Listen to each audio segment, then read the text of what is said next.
So I'm going to talk a little bit about the publisher side, like some of the more traditional routes as well.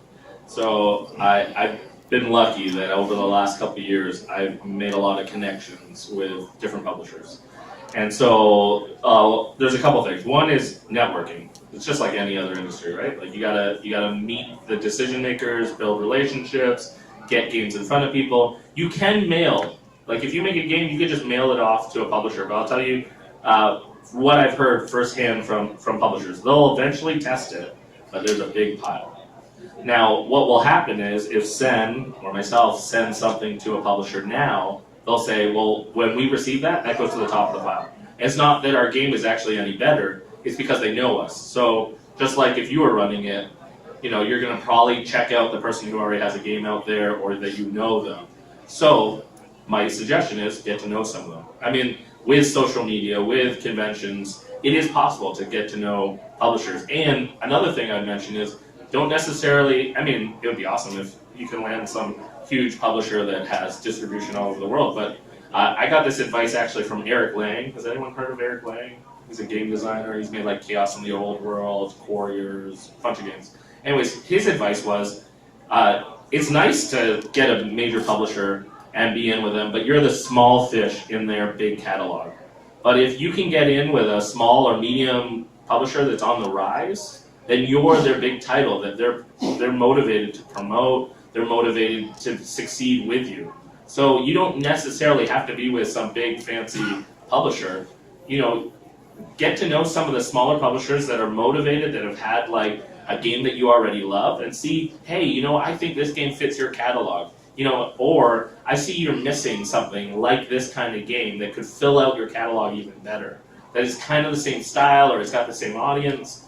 Pursue those people and just start talking about games. For me, I'll often play games with publishers that now they're previewing like, hey, what do you think of this game? And I get to give them feedback about stuff that they have coming out. I'm giving a value there, but then I'm also building a relationship so that down the road I can also, hey, you want to check this game out? I think this is a good fit for you. Same also is when you pitch games, don't waste people's time. So if you don't think it's a good fit, like if I have a game that's like crazy chaos, and someone makes very serious games, I should probably not pitch the the beer drinking game to the company that makes 3-hour war games. So find what they like and try to make it worth their while. Say, this is a game I play tested, I got great reviews, I can stand confident in saying this is a good fit for your business, because I know you're in the business of making great games, and this might help you and it might help me. Let's win together. So go to cons, online, interact with them, get to know different publishers. There's even a publisher in town, Flux Capacity, well, kind of. Two, yes. Who's the other? Down the street from my house. Oh, Touche, yes. So, there's even publishers local, so get to know people that are making games, get to know designers, because they might even be able to say, hey, after playing your game, I think this could be a good fit for this person. Even hearing recommendations, that becomes real practical too. Let's go to another question. We'll probably circle around and cover some of that stuff, give more detail. Anyone else? I don't mind coming back to you, but try to mix it up. Yeah, white shirt. So you mentioned you had 27 versions of your board. How long does it take to make a game? From the initial idea? Well, it depends. I think the first ones are generally our babies, right? So we take a lot of time and effort with those. And then once you get into the habits, when you would develop good game design habits, good rule writing practices, good prototyping practices, it gets much faster. You get a sense of, you gain expertise, and therefore you're efficient at it. The first one, I believe we started in 2007, and it wasn't published until 2011. And in between that, there's about a year of development and about 6 months of wait time for the boats to come from China, literally. And there's also 6 months for art. So it took us probably about a year to design, a year to develop, and a year to publish it, so that it came over on the boats for about a year in artwork. But now, Daryl just signed a game in when? So I'll tell this story. So that's maybe the longer, yeah, but it's a big game as well. It's a beautiful game, really professional artists that did the art. Your artist is not professional. Well, not to say not professional. The perks of my co-designer is also an artist, so we actually signed a card game, small game, called Caffeine Rush. It's actually going to be out. It might be out by end of November, mid-November. Technically, there should be copies November 17th at PGGCon. So it's called Caffeine Rush. It's a card game where you're battling baristas, and it's a speed game. So you're trying to get the ingredients in the cup as fast as you can. Last ingredient in gets all the the tip money. So quick, simple, like goofy game. I like card games a lot, so I dabble a lot of card games. So I showed it at Gen Con, and so Gen Con is actually the biggest board game convention in North America. Happens in Indianapolis. You should go. Yeah, that is definitely go. If you want to see board games, like almost every publisher you can imagine is there. So total spectacle. It was my first time ever going. So I actually went to a publisher that I had a little bit of a relationship with. I talked to a few times online or things like that. Said, "You got a few minutes?" He goes, "Well, it's in the chaos of them selling there." He goes, "All right, come behind here while we're selling. I'll look at your game."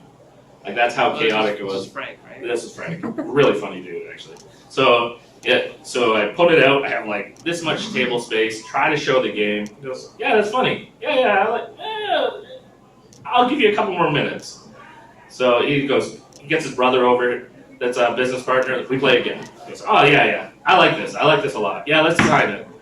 I said, "Is this for real?" Because like I thought this was like a wives' tale that like they got a contract waiting for you. Like you think like they could sign it right here. Well, they literally signed it on the spot. We didn't actually have a contract. They emailed me and stuff. But I signed a game on the spot. So it's theoretically possible, and it's really possible. So I signed it, and that was, when was Gen Con? August. Mid-August. And it'll physically be out mid-November. So that is like the quickest I have ever heard of a published game turnaround. But that is not the norm. No, not the norm. Sorry, I think in the hat at the back? Yeah, I was wondering, because of like board games have a massive amount of paper products, are there publishers that have taken the ecological impact into the mass production of board games? So that's an interesting question. I definitely know there are small publishers who will do that. So if you look on Kickstarter, there might be some publishers who are more eco-friendly. Most of the other publishers, unfortunately, to keep their margins, they need to manufacture. So publishers are different than manufacturers. Manufacturers are the factories that actually make it, and publishers are the people who make the decisions and have the money. So the publishers usually nowadays choose to manufacture out of China because it's cheaper, and therefore they can get their margins and make money off the product. Ecologically, though, there's no telling what the evil Chinese people are doing. I say that as a Chinese person. You talk about Comicon. Yeah, but I mean, you can think about things like if you wanted to design something that was ecological, if that's one of your selling features of your game or your own core belief that you want to be that as a designer, think about your component count. Think about what types of components you're using. So instead of wood, maybe glass. Instead of plastic. You can cut down the number of cards you're using, the paper quality, recycled. You can use recycled paper. You can reuse recycled products. And I do believe that there's definitely a company in Seattle. You know the one I'm talking about. Yeah, that I think on their mandate is actually part of it is to use recycled paper products. Yeah, everything is. I don't know. Here I'm pitching a publisher that I hardly know. But I remember talking to this guy, and he was talking about actually on all levels they try to do business ethically. And so they define what are some of the values that they try to run their business. So for instance, like they divvy up the percentage of royalty in a way that's far more fair to the designer versus traditional models as well. Just a warning, you're not going to get rich off of designing games. It's a jobby. It's a job hobby, So you may long term, if you have a bunch of credits or you have a game that just takes off and you design the next Settlers of Catan, then sure, you could probably quit your job. But otherwise, it's probably going to be something on the side that you're tinkering away with, or you're going to get involved with the industry. I think someone mentioned, like, how do you even get a job in the industry? Maybe you find some way to work part-time for a publisher, going to cons or things like that, finding a niche. I met one guy who was like an editor, and so he like got hired like some freelance work that way. But in general, this publisher in Seattle, coming back, is an example of someone who's trying to find some ways to run their business in an ethical way. Some of the other publishers will also find ways to support different causes. So there could be other ways to maybe environmentally have a positive influence. So some of the games even have a message on environmental issues. So for instance, like CO2 is about global warming, and that's a game by Stronghold Games. So there may even be other ways to have a positive influence on an important issue like that. So back to the question about jobs, just quickly. Lots of jobs in the industry that you may not think are jobs. So designers, like Daryl and I, we actually make very little money. So if you want to design, that's awesome, but you're not going to make a ton of money. Reviewers actually make more than we ever will do, because I can make one game in the time they can put out like 365 reviews of other people's games, and they get paid per review. You can be like a reviewer or a journalist in the field. You could go to conventions and do promotions. So sometimes I'll work for different publishers. Like yesterday I was working for Z-Man Philosophia out of Quebec. And they pay me, well, they don't really pay me, but they pay me in points that I get games for. Not that I'm going to really spend it on that.